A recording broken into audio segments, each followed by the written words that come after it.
Welcome once again, my friends, and thank you for stopping by to listen to an old storyteller. Today we have a ghost story from North Carolina, and the title of this story is The Handshake. Polly was the sweetest, prettiest girl in Goldsboro. Yes, sir. All the local boys was chasing her, and quite a number of the fellows from the surrounding countryside were too. All the girls were jealous of Polly because they didn't have no sweethearts to take them to the local dances. They all wanted Polly to choose her man so things could go back to normal. But Polly was picky. None of the local boys suited her, and neither did the fellows from the back country. Then one day, George Dean came home from university, and Polly was smitten. Polly completely dropped all her other beaux when George came courting, and it wasn't long before George proposed, and Polly accepted. Polly started making preparations for the wedding and shopping for items to fill her new home.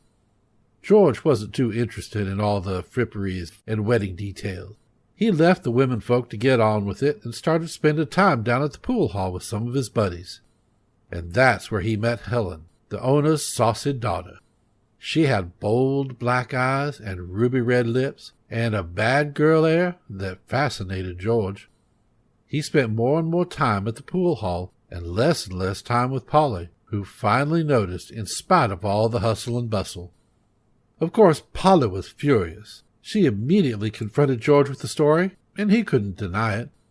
Suddenly, George had to toe the mark. His pool hall visits were over, and he spent every free hour he wasn't at work by her side.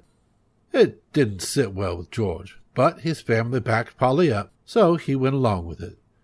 The day of the wedding dawned clear and bright. The guests filled the sanctuary, and the pastor and the best man waited patiently in the antechamber for the arrival of the groom. But George didn't come.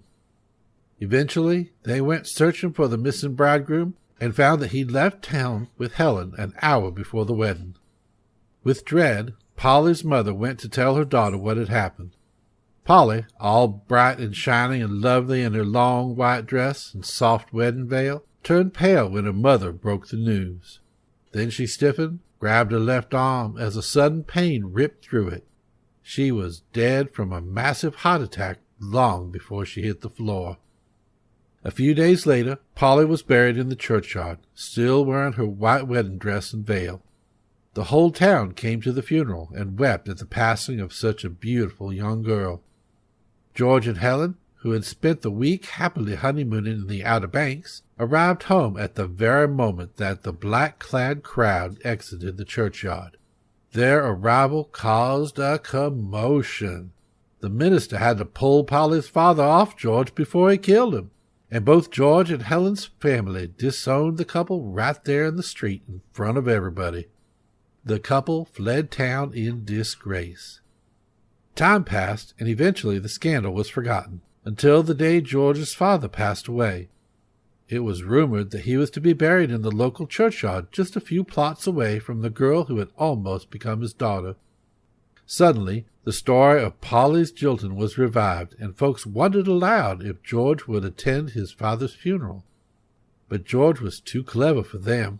He waited at an inn outside of town until it was dark, and then he went to the churchyard to pay his last respects to his father.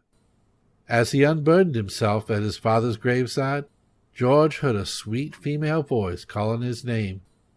"George, sweetheart."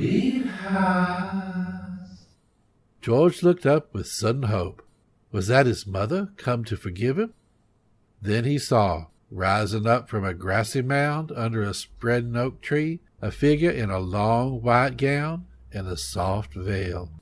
Her eyes and her lips were yellow flames beneath the veil, and the rotted wedding dress glowed with a white-yellow light. It was Polly. George's body stiffened, shudders of fear coursing up and down his arms and legs.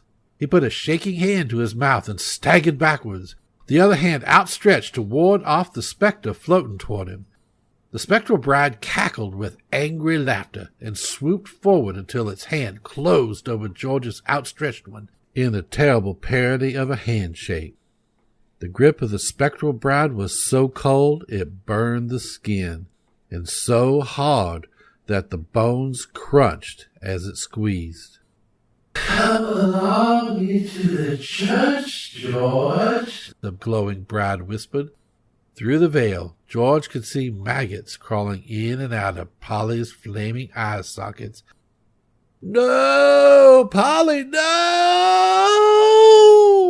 George screamed in terror, but he could not wrench his hand free. The ghost dragged him step by halting step towards the front door of the church. His hand was a red-hot agony of pain, though the rest of his body was shaking with cold. "No!" George gave a final cry of despair and wrenched again at his hand, and suddenly he was free. The spectral bride gave a roar of rage as George ran pell-mell down the church lane and out into the street. "You're mine, George Dean, and out of this world to the next," the spectral bride howled after him. By the time George reached his room, the fiery pain in his hand and arm was seeping through his entire body. He rang desperately for the housemaid and begged her to send for a doctor. Then he fell into bed and stared at his hand, which was black and withered, as if it had been scorched long ago by a fire. Black and red streaks were climbing up his arms so fast he could almost see them move. George was unconscious when the doctor arrived, and the swelling was already extended into his chest and neck. There was nothing the physician could do. The injury was too severe and had spread too far. Within 2 days, George was dead, and Polly had gotten her man at last. Thank you once again for listening to this story. If you enjoyed this story, please press that like button. Also, please help an old storyteller out by subscribing to my channel.